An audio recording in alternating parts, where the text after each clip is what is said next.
Bonsoir à toutes et à tous. Ce soir, dans votre émission Le Grand Débat, le sujet sera le réchauffement climatique.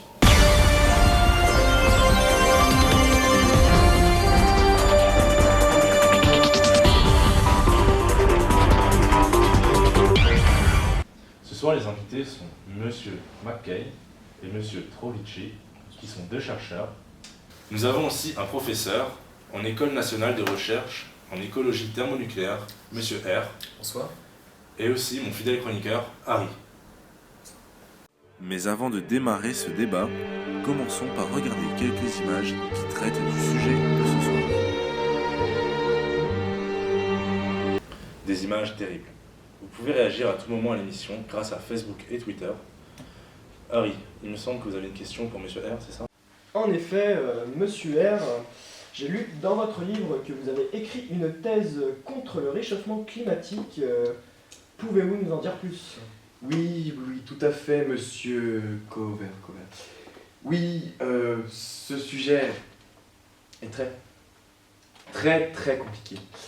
C'est un sujet qui a été mal compris dans la presse, qui a été détourné par les journaux, par la télévision. Et puis je dois dire que malgré tout ça... En somme, de quoi s'agit-il?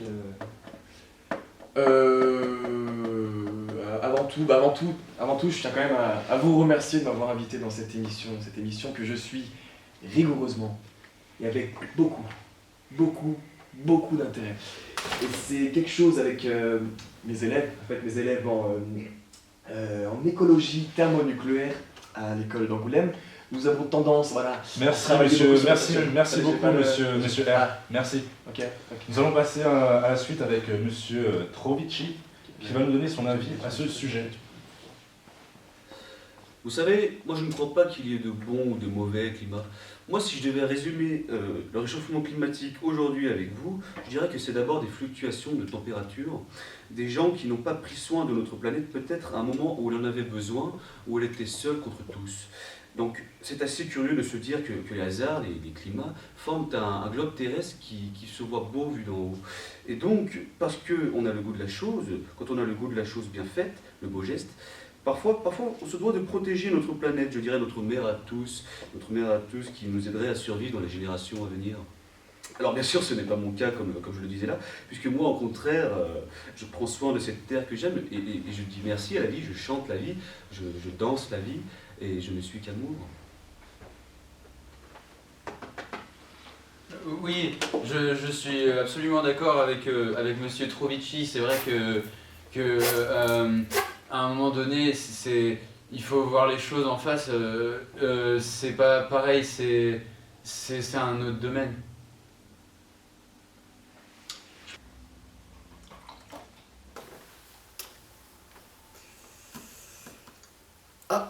Donc on a une question via Twitter de Mélanie, 5 ans, qui a lu votre livre, Monsieur R.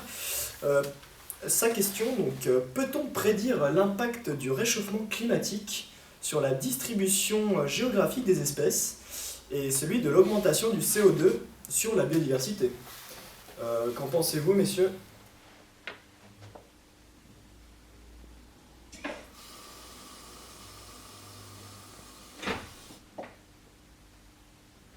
Monsieur R, une réaction?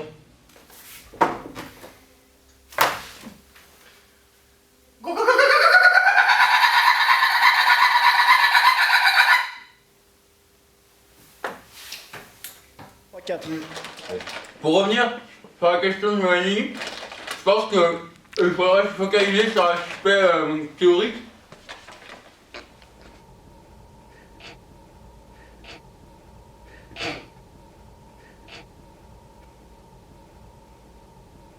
L'émission touche donc à sa fin. On va donc rester sur ce gros malaise. Merci à tous d'être venus.